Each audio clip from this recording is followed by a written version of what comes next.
오늘 함께 은혜 나눌 하나님의 말씀은 이사야 43장 14절부터 21절까지입니다.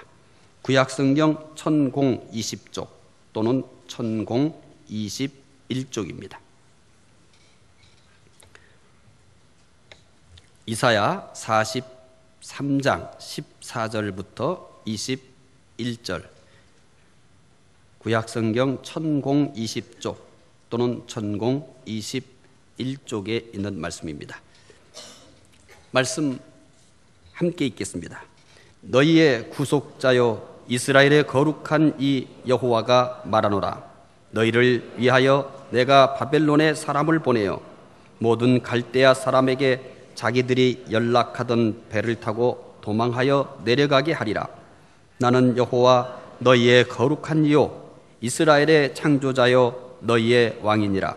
나 여호와가 이같이 말하노라. 바다 가운데 길을, 큰 물 가운데 지름길을 내고 병거와 말과 군대의 용사를 이끌어내어 그들이 일시에 엎드려져 일어나지 못하고 소멸하기를 꺼져가는 등불 같게 하였느니라. 너희는 이전 일을 기억하지 말며 옛날 일을 생각하지 말라. 보라, 내가 새 일을 행하리니 이제 나타낼 것이라. 너희가 그것을 알지 못하겠느냐? 반드시 내가 광야의 길을, 사막의 강을 내리니 장차 들짐승 곧 승냥이와 타조도 나를 존경할 것은 내가 광야의 물을, 사막의 강들을 내어 내 백성 내가 택한 자에게 마시게 할 것임이라. 이 백성은 내가 나를 위하여 지었나니 나를 찬송하게 하려 함이니라. 아멘.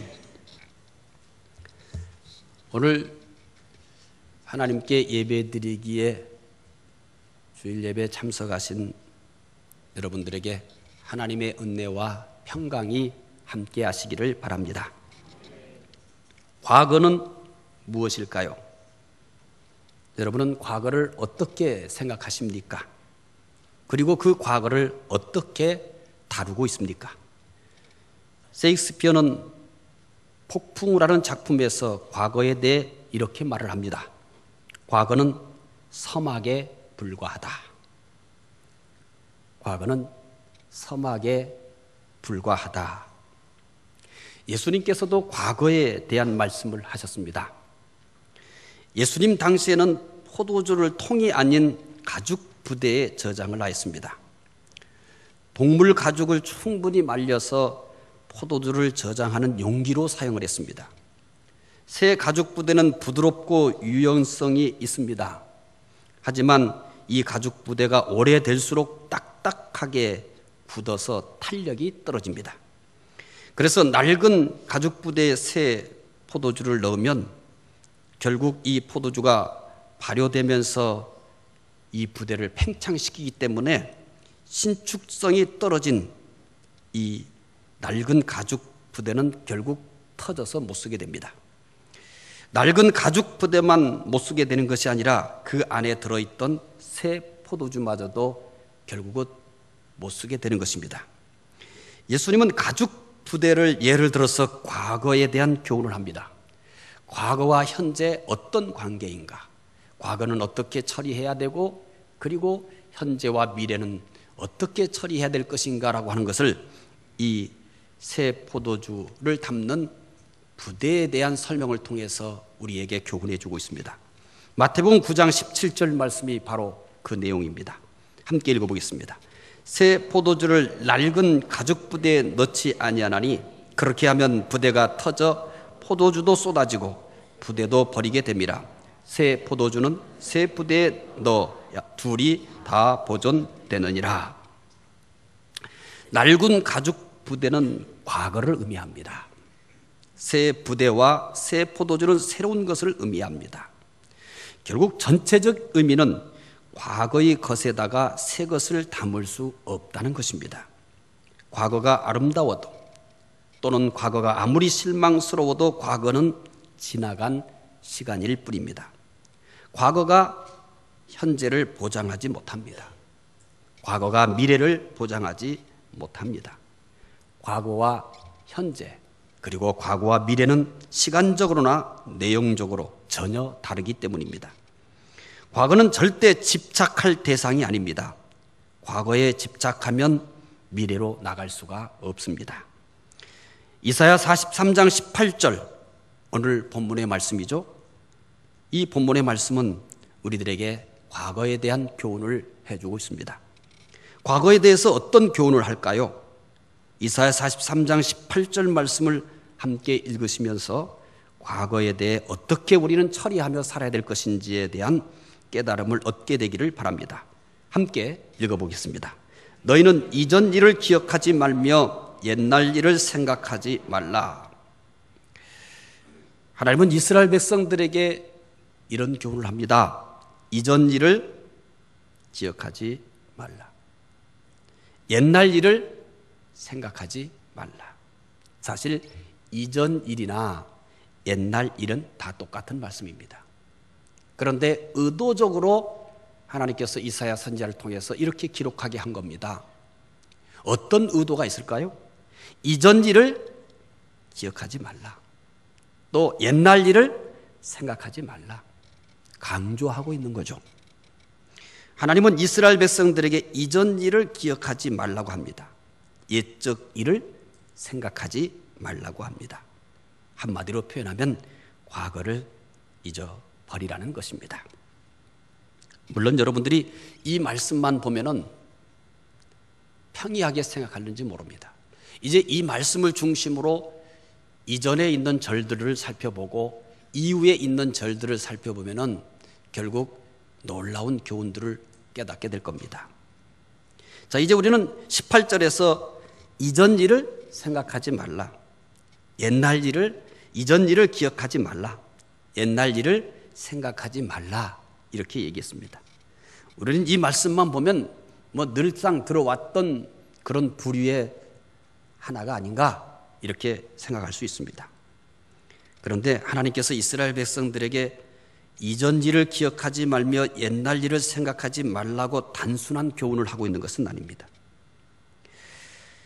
하나님은 이스라엘 백성들에게 이전 일을 기억하지 말며 옛날 일을 생각하지 말라고 하시면서 그 이전 일, 기억하지 말아야 될 이전 일, 생각하지 말아야 될 옛날 일 중에 하나의 예를 듭니다. 그 예가 바로 어디에 있냐면 16절과 17절에 있습니다. 16절과 17절에 이전 일, 기억하지 말아야 될 이전 일, 생각하지 말아야 될 옛날 일을 하나의 모델적으로, 교훈적으로 거론합니다. 물론 지금 이 본문은 18절에서 16절과 17절에 있는 일, 이 일만 기억하지 말라는 게 아닙니다. 기억하지 말아야 될 과거에 대해서 설명하기 위해서 하나의 예를 든 것뿐입니다. 그런데 이 예가 매우 충격적인 예입니다. 의도적으로 하나님은 옛날 일을 생각하지 말라, 이전 일을 생각하지 말라는 것을 각인시키기 위해서 기억하지 말아야 될 이전 일, 생각하지 말아야 될 옛날 일을 예를 들었는데 이 예를 든 것이 너무 충격적인 내용입니다. 확인해 보겠습니다. 이사야 43장 16절 17절입니다. 함께 읽어보겠습니다. 나 여호와가 이같이 말하노라. 바다 가운데의 길을, 큰 물 가운데에 지름길을 내고 병고와 말과 군대의 용사를 이끌어내어 그들이 일시에 엎드려져 일어나지 못하고 소멸하기를 꺼져가는 등불을 갖게 하였느니라. 아멘. 그리고서 어떤 말씀을 한 거예요? 16절과 17절 말씀을 하고서는 이전 일을 기억하지 마라. 옛 일을 생각하지 말라. 이렇게 한 것입니다. 하나님께서 잊어버리라고 한 과거는, 잊어버려야 될 과거로 예를 든 것은 매우 놀라운 일입니다. 홍해를 갈라 이스라엘을 구원한 일입니다. 이것이 얼마나 놀라운 일인지 다 아시죠? 하나님께서 홍해를 갈라 이스라엘을 구원한 사건은 오늘의 이스라엘을 있게 한 겁니다. 오늘의 이스라엘이 어떻게 해서 존재하게 되었는가라고 하는 것은 하나님이 홍해를 갈라서 육지처럼 건너게 하신 이 사건이 있었기에 오늘의 이스라엘이 있는 겁니다. 이스라엘 역사에서 가장 중요한 사건입니다. 또 이스라엘은 그것을 얘기하고 또 이야기하고도 방금 일어나는 일처럼 가슴 뛰게 하는 일입니다. 저절로 손에 주먹이 쥐어지고 또 땀이 차는 그런 흥분된 일입니다. 이스라엘이 가장 자랑스럽게 여기는 사건입니다. 그런데 하나님은 이 큰 일을 잊어버리라고 합니다. 이 큰 일을 잊어버리라고 합니다. 우리 같았으면 이렇게 얘기할 거 아니에요. 하나님이 이렇게 큰 일, 위대한 일을 했기 때문에 잊어버리지 마라. 절대 잊어버리지 마라. 잊어버리지 못하도록 각인을 시켜라. 이렇게 할 텐데 하나님께서는 잊어버리세요. 심지어 뭐라고까지 얘기해요? 생각하지 마세요. 왜 그럴까요? 왜 그럴까요? 이제 우리는 왜 그래야 하는지에 대해서 말씀을 하나하나 풀어가면서 여러분들이 이 말씀을 들은 후에는 여러분에게도 큰 깨달음과 변화가 있었으면 합니다. 하나님이 이렇게까지 하면서 이렇게 잊어야 될 과거를 홍해를 갈라서 이스라엘 백성들을 육지처럼 건너게 하는 이 충격적인 사건마저도 잊어라. 이것도 생각하지 말라고 하시면서까지 교훈을 하고 있다는 얘기죠. 오늘 우리는 이 말씀을 보면서 평이하게 그냥 이 본문을 읽어갈 수 있을 겁니다. 어쩌면 설교를 듣는 여러분들이 또 그냥 설교 중에 하나라고 생각하면서 들을 수도 있을 것입니다. 그러나 사실은 이스라엘 백성들이 이 교훈에 접했을 때는 충격적인 얘기였을 겁니다. 그들의 길을 의심했을 것이고 과연 하나님이 무엇을 교훈하려고 이렇게까지 이전 일을 잊어버리라고 하시는가? 하나님은 도대체 무엇을 우리에게 교훈하려고 이런 옛날 일까지도 생각하지 말라고 하는가? 라고 하는 것에 그들은 매우 궁금했을 것입니다. 사람들은 과거에 매이기를 잘합니다. 과거에 좋은 일이 있으면 언제까지나 그 일에 매여 있습니다. 이미 지나버린 일인데도 마치 현재 그 일이 있는 것처럼 과거만 회상하면서 그것만 붙들고 있는 분도 있습니다. 물론 과거의 좋은 일에만 매여 있는 것은 아닙니다. 과거의 나쁜 일에도 매여 있기를 좋아합니다. 이미 지나버린 일인데 마치 현재 일처럼 그것들을 붙들고 슬퍼하며 분노하며 좌절합니다. 우리의 신앙생활에 있어서도 그렇습니다. 우리가 함께 교회 생활하는 것에서도 역시 그렇습니다. 가정생활에서도 그렇고 사회생활에도 그렇습니다. 우리는 끊임없이 많은 사람과 부딪히면서 상처를 받으며 사는 것은 이상할 것도 없고 놀랄 것도 없습니다. 여러분 늘 이런 말씀을 드리잖아요. 교회 안에는 상처 주는 사람이 하나도 없다고. 근데 어떤 사람은 무지 많아요? 상처 받았다고 하는 사람은 엄청나게 많습니다. 참 이상하죠? 교회는 가해자는 없는데 누구만 있어요? 피해자만 있어요. 안타까운 일이죠. 내게 성도들이 이동해 오면서 뭐예요? 상처 때문이라고 그래요. 상처 안 받은 사람이 하나도 없어요. 근데 여러분 우리 같이 신앙생활하면서 언제나 기억하셔야 돼요.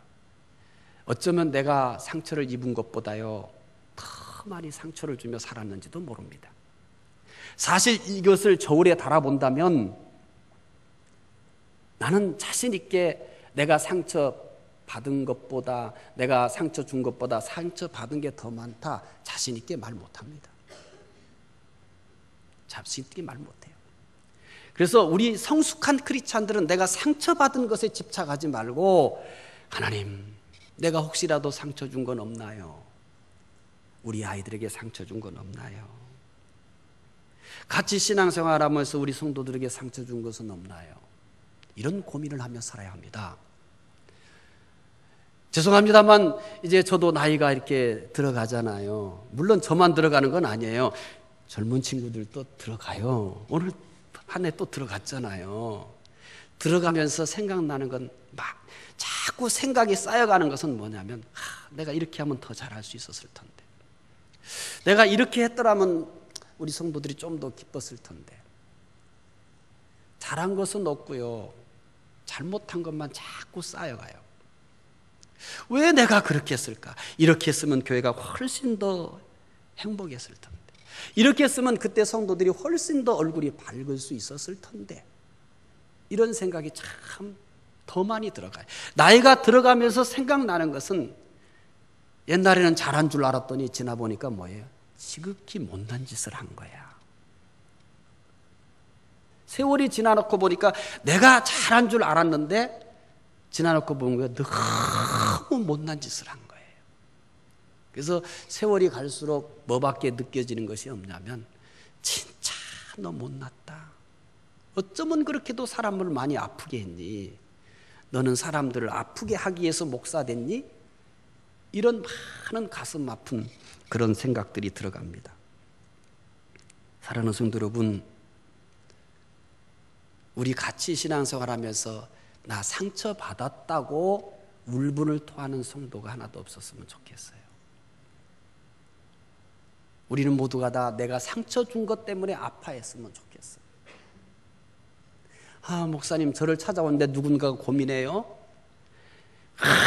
분해가지고 막 그냥 그럴 수 있냐고, 이런 성도는 다시는 저는 한 번도 안 만나고 싶어요.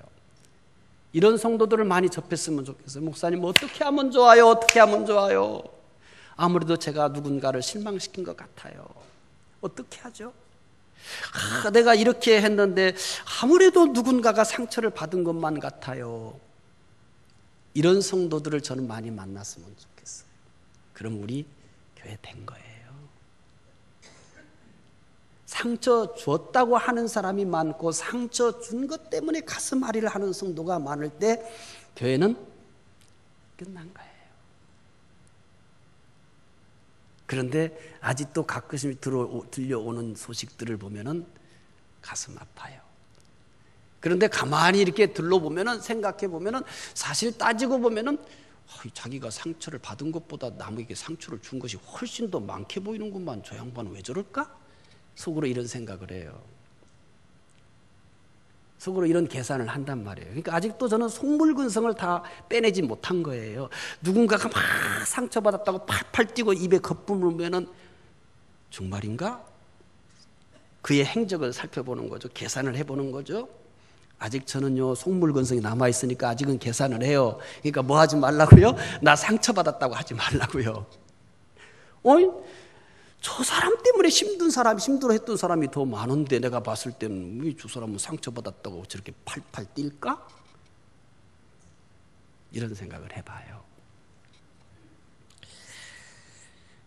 대부분 많은 사람들은 내가 상처 준 것 때문에 그것을 잊지 못하고 막 슬퍼하고 자기 자신에 대해서 분노하는 것보다는요,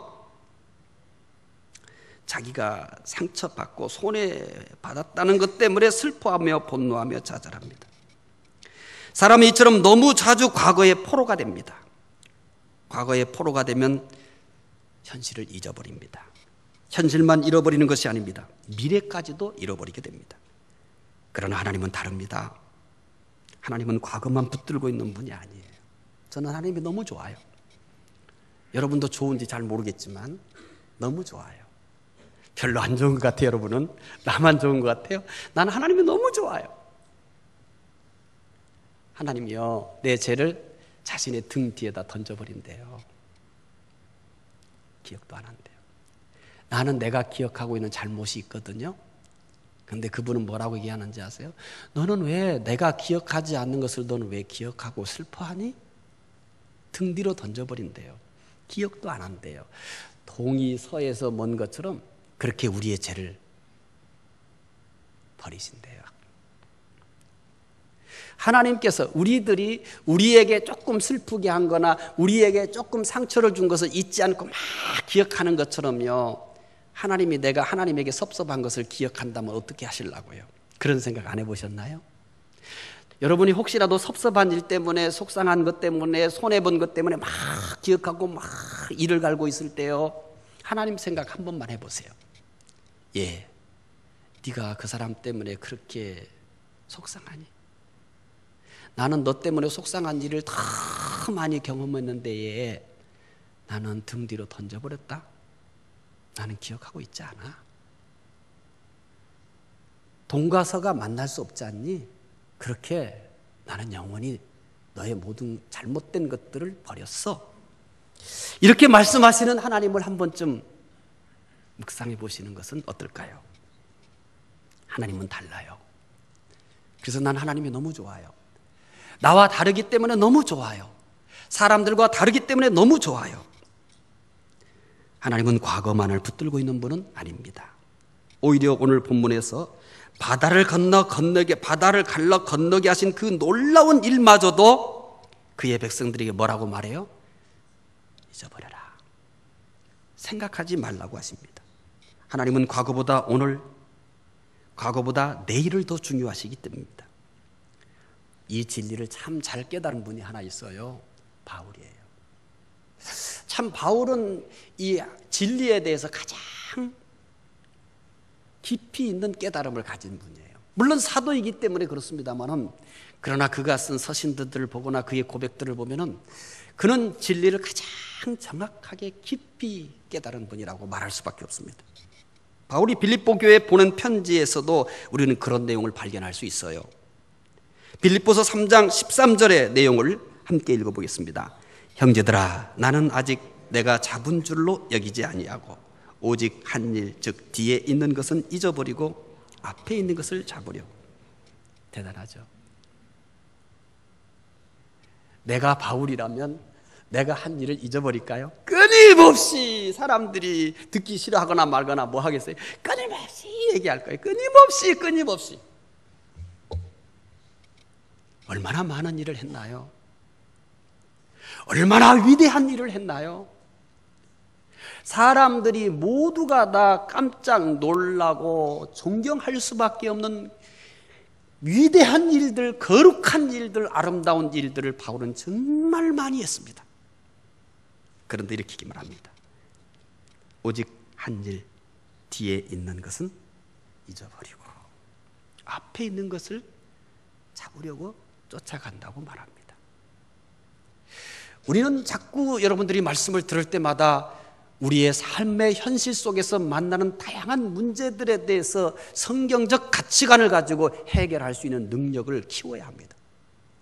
과거라고 하는 것에 대해서 우리는 어떻게 처리해야 될 것인가라고 했을 때 이후부터는 여러분들이 과거를 처리할 수 있는 능력을 갖는 크리스찬이 돼야 됩니다. 누군가가 과거를 처리하지 못하고 그 과거를 끌어안고 너무 힘들어하는 사람이 있다면 우리는 주저하지 않고 이 과거를 어떻게 해결해야 되고 이 과거를 어떻게 처리해야 하는지를 주저하지 않고 지혜롭게 말할 수 있는 사람들이 되어야 하는 것입니다. 여러분은 어떤 과거에 모여 있습니까? 나쁜 과거입니까? 좋은 과거입니까? 과거가 좋은 것이든 나쁜 것이든 과거는 잊어야 할 대상입니다. 그것이 좋은 것이었던 나쁜 것이었던 과거란 어떻게 처리해야 되냐고 얘기한다면, 과거는 어떻게 다루어야 하는 것이냐고 한다면 잊어야 할 대상입니다. 내가 잘한 것을 자꾸 기억하면 교만해져요. 내가 못한 것을 자꾸 기억하면 열등감에 빠져요. 내가 상처받고 손해받은 것을 자꾸 기억하면 분노만 키워요. 성경은 과거에 대해서 어떻게 다뤄야 할 것인지에 대해서 오늘 교훈하고 있는 것입니다. 과거는 앞으로 나가지 못하게 합니다. 우리는 틈만 남은 과거의 생각, 과거의 방법, 과거의 일에 갇힙니다. 우리 교회에 대해서도 자주 말씀드리잖아요. 이전에 이렇게 했으니까 또 그렇게 해야 된다는 것은 존재하지 않습니다. 저는 진리 외에는 다 바꾼다. 진리는 주님 오실 때까지 목숨을 걸고 지켜야 되지만 다른 것은 다 바꿔야 되고 변해야 된다고 생각하는 사람입니다. 과거는 우리의 발목을 붙잡고 앞으로 나가지 못하게 하는 특성을 가지고 있습니다. 방탕한 생활을 하다가 회개하고 믿게 된 어거스틴이 길을 가다가 한 여인을 만났습니다. 그 여인은 과거의 어거스틴을 방탕에 빠지도록 하였습니다. 어거스틴은 그 여인을 마주치자 묵례만 하고 지나갔습니다. 그러자 그 여인이 어거스틴을 붙들고 말을 하였습니다. 저를 모른 채 하긴가요? 보세요, 저예요. 어거스틴은 조용히 웃으며 대답했습니다. 이제 나는 더 이상 과거의 내가 아니랍니다. 이제 나는 더 이상 과거의 내가 아니랍니다. 오늘은 어거스틴처럼 모든 과거로부터 여러분도 놓이게 되시기를 바랍니다. 모든 과거로부터 자유를 얻는 시간이 되시기를 바랍니다. 모든 과거로부터 치유가 되는 시간이 되시기를 바랍니다. 하나님께서 이스라엘 백성들에게 과거를 잊으라고 하셨습니다. 하나님께서 과거를 잊으라고 하신 이유는 뭘까요? 18절을 중심으로 해서 16절과 17절은 과거를 잊으라고 하시면서 잊어야 될 과거를 충격적인 예를 하나 들은 거예요. 그럼 이제는 왜 과거를 잊으라고 하는 걸까요? 이사야 43장 19절부터 20절, 그러니까 18절을 중심으로 16절, 17절을 보시면 잃어버려야 될 과거를 하나의 예를 든 거고, 18절 이후 19절부터 20절은 이제 왜 과거를 잊어야 하는지에 대해서 설명을 하기 시작합니다. 왜일까요? 함께 읽어보겠습니다. 보라, 내가 새 일을 행하리니 이제 나타낼 것이라. 너희가 그것을 알지 못하겠느냐? 반드시 내가 광야의 길을 사막의 강을 내리니 장차 들짐승 곧 승냥이와 타저도 나를 존경할 것은 내가 광야의 물을 사막의 강들을 내어 내 백성 내가 택한 자에게 마시게 할 것임이라. 아멘. 하나님은 왜 과거를 잊으라고 하시는 걸까요? 새 일을 하신다고 합니다. 새 일을. 서론에서 이런 말씀을 드렸어요. 예수님께서 새 포도주는 어디에 담아야 한다고 합니까? 새 부대. 낡은 부대에 담으면 부대도 못 쓰게 되고 포도주도 못 쓰게 됩니다. 그와 같은 맥락에서 지금 말씀이 진행되고 있다고 보시면 됩니다. 하나님께서 과거를 잊으라고 합니다. 이유는 하나님이 새 일을 하시기 때문입니다. 하나님께서 이스라엘 백성들에게 과거를 잊으라고 하신 것은 새 일을 하기 위해서입니다. 하나님께서 새 일을 행하시는 것에 대해서 다른 성경에서도 계속 반복해서 말씀을 합니다. 이사야 42장 9절을 보겠습니다. 함께 읽겠습니다. 보라, 전에 예언한 일이 이미 이루어졌느니라. 이제 내가 새 일을 알리노라. 그 일이 시작되기 전에라도 너희에게 이르노라. 보라, 전에 예언한 일이 이미 이루어졌느니라. 이제 내가 새 일을 알리노라. 그 일이 시작되기 전에라도 너희에게 이르노라. 이사야 48장 6절에서도 또 그런 말씀을 만날 수 있습니다. 함께 읽겠습니다. 내가 들었으니 이 모든 것을 보라. 너희가 선전하지 아니하겠느냐? 이제부터 내가 새 일 곧 내가 알지 못하던 은비한 일을 하리라. 하나님은 새 일을 하신다고 강조합니다. 하나님은 새 일을 하시겠다고 강조합니다. 그래서 과거를 잊으라는 것입니다. 과거에 집착하지 말라는 것입니다. 이제 하나님이 새 일을 하십니다. 본문에서 하나님께서 새 일을 하신다고 하는 것은 문자적 의미에서 이 말씀이 기록되었을 때의 그 현재 상황 속에서는 이 새 일은 이스라엘을 바벨론에서 해방시킨다는 것입니다. 이스라엘을 바벨론에서 해방시킨다는 그런 표현들을 새 일로 표현합니다. 광야의 물을, 사막의 강을 이렇게 표현하고 있는 것입니다. 우리가 이렇게 하나님께서 이스라엘을 바벨론에서 해방시킨다라고 했을 때 단순하게 여길는지 모릅니다. 왜냐하면 그 당시 정황을 이해하지 못하고 그냥 글자를 읽게 되면 이것이 얼마나 충격적인 새 일인지에 대해서 모릅니다. 이스라엘은 절대 바벨론에서 벗어날 수 없습니다. 하나님의 개입이 아니면 70년이 아니어도 그 이상의 세월이 나도 자력으로는 절대 바벨론에서 벗어날 수 없습니다. 당시 바벨론은 최강의 제국이었습니다. 이스라엘이 자력으로는 꿈도 꿀 수 없는 일입니다. 그런데 하나님께서 그 현실에서 개입하셔서 그들이 겪고 있는 그 불행과 고통에 하나님이 개입하셔서 하나님께서 해방시킨다는 것입니다. 바로 이것을 오늘 본문에서 새 일이라고 합니다. 그러나 이것이 다가 아닙니다. 문자적인 의미에서, 그리고 이 말씀이 기록될 현재 상황 속에서 새 일이란 이스라엘을 바벨론에서 해방시키는 것이지만, 그러나 이것은 예언적 의미가 또한 있습니다. 보다 넓은 의미가 있습니다. 예수 그리스도께서 인류를 죄와 사망에서 해방시키는 새 일까지도 여기에 포함되어 있습니다. 이것이야말로 새 일 중에 새 일입니다. 하나님은 이 약속대로 새 일을 하셨습니다. 예수 그리스도께서 세상에 오셔서 십자가의 죽으심으로 모든 사람의 죄를 사하셨습니다. 누구든지 믿기만 하면 제사함과 영생을 누리게 됩니다. 하나님의 새 일은 하나 더 남아 있습니다. 세상의 마지막 때에 새 하늘과 새 땅을 만드는 것입니다. 천국을 완성하시는 것입니다. 이미 하나님 나라가 시작이 되었지만 아직 하나님 나라가 완성이 되지 않았습니다. 현재 있어서의 하나님의 나라는 통치 개념입니다. 영적인 의미입니다. 그래서 하나님 나라 우리 가운데 임했지만 완성된 하나님 나라가 아니기 때문에 우리는 슬플 때도 있고 고통받을 때도 있고 실망할 때도 있고 미워할 때도 있고 그러는 것입니다.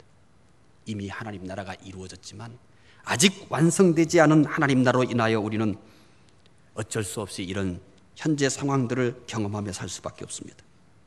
그러나 하나님께서 오늘 본문을 통해서 약속하신 이 세일은 천국이 완성되는 이 세일까지도 포함되는 것입니다.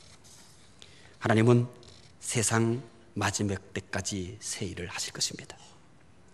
하나님의 세일은 이스라엘의 해방과 인류 구원과 천국 완성에만 있는 것은 아닙니다. 하나님은 한 사람 한 사람에게도 세일을 하십니다. 고린도후서 5장 17절 말씀을 통해서 하나님이 한 사람 한 사람 속에서 끊임없이 하고 계시는 세일이 뭔지를 확인해 보겠습니다. 함께 읽겠습니다. 그런즉 누구든지 그리스도 안에 있으면 새로운 피조물이라. 이전 것은 지나갔으니 보라 새 것이 되었도다. 하나님은 한 사람 한 사람에게서도 세일을 하십니다. 아브라함을 아브라함이 되게 하셨습니다. 야곱을 이스라엘이 되게 하셨습니다. 예수님과 함께 십자가에 못 박힌 강도를 구원받는 세 사람이 되게 하셨습니다. 사울을 바울이 되게 하셨습니다. 주인은 빌레몬의 집에서 도망친 무익한 오네시모를 바울에게 유익한 오네시모가 되게 하셨습니다. 아직은 완성되지 않은 우리의 모습에 우리는 실망할 때가 많습니다. 또 아직도 완성되지 못한 교회의 모습에 대해서 우리는 많은 사람들이 상처를 받고 실망합니다. 또 세상에 하나님 나라가 임했다는데도 불구하고 세상에 존재하는 많은 불의한 일들, 불행한 사고들을 보면서 하나님 어디 계시는가? 하나님 계시면 왜 이런 일이 일어나는가라고 하면서 탄성을 자아냅니다. 완성되지 않았기 때문입니다. 이 세상에는 아직도 많은 고통이 있습니다. 불행이 있습니다. 사고가 있습니다. 재난이 있습니다. 하나님은 그래도 쉬지 아니하시고 이 세상을 받고 가실 것입니다. 그의 나라가 임할 때까지 말입니다. 너무 실망하지 마십시오. 현실을 보면서 하나님 어디 계시는가? 이렇게 고통스러워하지 마십시오. 사람들이 아무리 그렇게 실망하고 좌절해도 하나님은 포기하지 아니하고 세상을 새롭게 만들어가고 계십니다. 반드시 그가 오시는 날 완성이 될 줄로 믿습니다. 교회의 모습에 대해서도 마찬가지입니다. 여러 가지 교회 안에서 벌어지는 불행스러운 모습들, 목회자들의 실망스러운 모습들에 대해서 여러분 상처받지 마십시오. 하나님은 중단하지 않고 계십니다. 끊임없이 하나님은 교회를 새롭게 만들어 가실 것입니다. 그가 오시는 날 우리가 그렇게 꿈꾸던 아름다운 하나님의 교회가 완성될 것입니다. 나에 대해서도 마찬가지입니다. 때로는 된 것 같은데 아직도 멀고 먼 나의 모습, 이제 뭔가가 이루었는가 싶으면 또 나의 모습을 보면 처음보다 못한 모습, 오히려 더 나빠지고 더 타락한 것만 같은 나의 모습에 몸부림치지 않는 사람이 어디 있겠습니까? 그러나 너무 실망하지 마십시오. 내가 나에게 실망을 하고 내가 나에게 대해서 분노를 느끼더라도 하나님은 여전히 나를 새롭게 만들어 가시는 것을 포기하지 않습니다. 반드시 만들 것입니다. 예수 그리스도의 형상이 완성되는 그때까지 그분은 쉬지 않고 나를 새롭게 만들어 가실 줄로 믿습니다. 하나님은 오늘도 우리 가운데 새 일을 하십니다. 예수님께서 다시 오실 때까지 새 일을 계속 하실 것입니다. 하나님께서 새 일을 하실 수 있도록 우리는 과거를 잊어야 합니다. 좋은 것도 잊어야 합니다. 나쁜 것도 잊어야 합니다. 잘한 것도 잊어야 합니다. 못한 것도 잊어야 합니다. 그리고 새 일을 하실 하나님을 신뢰하며 그 하나님께 순종하며 살면 됩니다. 그분이 하실 줄로 믿습니다. 기도하겠습니다. 하나님, 과거를 잊으라고 하신 하나님, 우리는 너무 자주 과거의 종이 되고 과거에 모여서 앞으로 나가지 못할 때가 많습니다. 하나님, 과거에 좋았던 것도, 과거에 나빴던 것도, 과거에 잘한 것도, 과거에 못한 것도 다 잊게 하여 주시옵소서. 과거로부터 자유를 얻게 해 주시옵소서. 하나님이 하실 새 일을 바라보며 하나님을 신뢰하며 하나님께서 순종함으로 말미암아 완성될 그 새 모습을 바라보며 살게 하여 주시옵소서. 한 주간도 새 일을 하시는 하나님을 바라보며 살게 하여 주시옵소서. 감사하며 예수 그리스도 이름으로 기도드리옵나이다. 아멘.